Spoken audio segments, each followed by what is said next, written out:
So yeah, I'm JunJune for those that know me, for those that don't, get to know me. I'm a phenomenal artist, professional photographer. That means I will make you look famous. You'll be walking around getting your Jay-Z on, you know what I'm saying?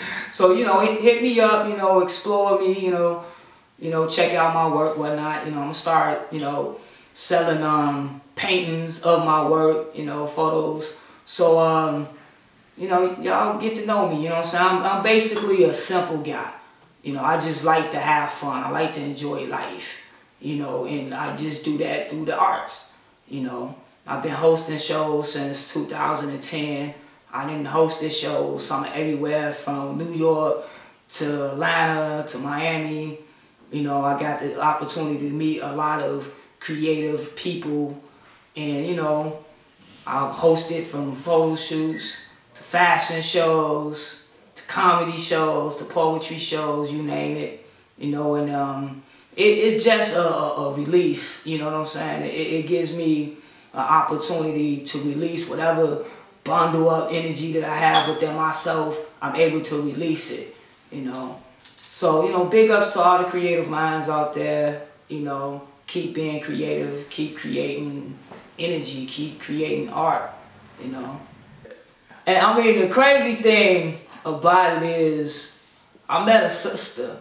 I was like, I was selling weed, in Inglewood, whatnot. I was a gangster rapper, and I thought I was like the coldest thing walking down the street. And I met this sister, and she took me to a poetry reading, and I went to the poetry reading. She was like, "Yeah, you should perform." I said, "No, there's a bunch of old dudes up in here.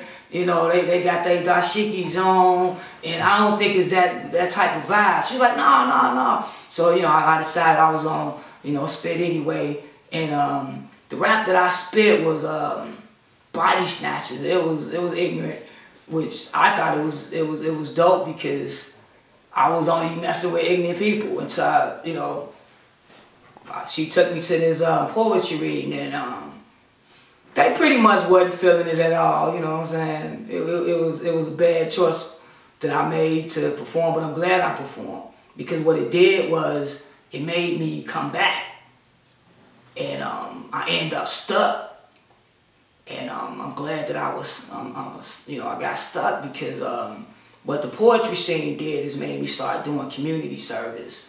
So I started going to the jails, I started going, to the churches, to the homeless centers, doing poetry for them, doing shows for them. And that pretty much made me, in a sense, fulfill my purpose that God had for me.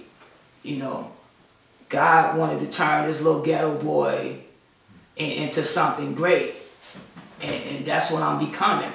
The more, rallies that I attend, the more community service that I do, in a sense, I become like Jesus-like.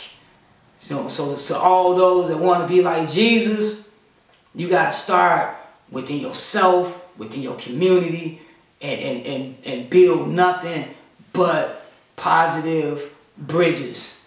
You know what I'm saying? With people, with the elders, respect the women, the babies, and before you know it, man, you be a man. So go see the play. It will change your life, just like it changed my life. I went from being a drug dealer to being a grown man, to being a father. So, the sky's the limit for you, you know what I'm saying? The piece that I'm gonna do is called Inglewood. It basically describes everyday life in Inglewood, and how everyone just assumed because you from that type of environment that, you never gonna become successful, you gonna end up in jail, you gonna end up murdered or something in that nature.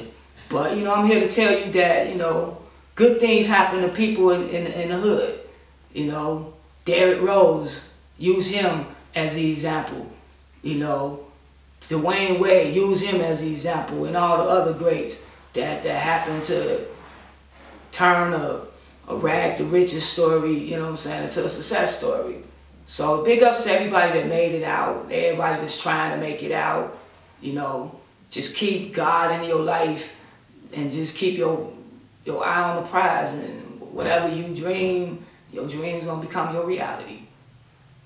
You know what I'm saying? And the part that I'm gonna play in the production, I represent the past. You know, Kemet, Egypt. You know, let you know that our history is not slavery. We was kings, we was queens. You know, we got big African heads of us. You know, they from the Olmecs people. You know what I'm saying? They, you know, we descendants of them. You know, so, you know, the reason why we call each other gods is because that's what we are. We gods, we God body. You know, we from God. And anything that's from God is of God. You know, and, you know, you don't have to be a dashiki, incense burning person to be conscious, because what conscious is basically being conscious of your life, conscious of your decisions, conscious of what's around you. That's what consciousness is.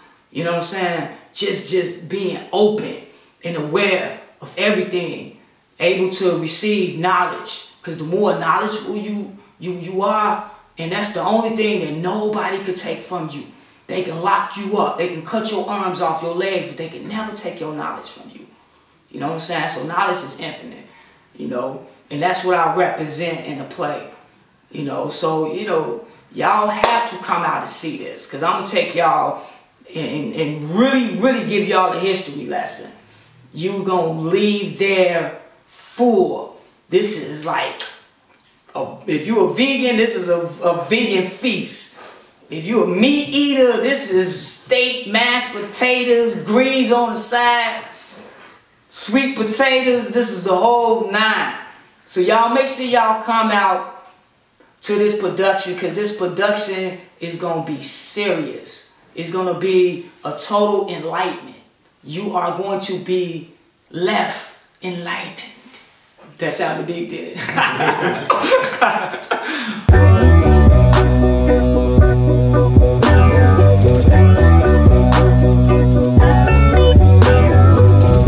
Wake up in the morning, every morning gotta give it up to the one that made me incredible. I'm looking up at the throne with my eyes closed, see the whole globe controlled by the intangible. I see the cosmos, they Picasso's with a God stroke, God flow comes from a mandible. Too many lows, that's why we get high as we can to make us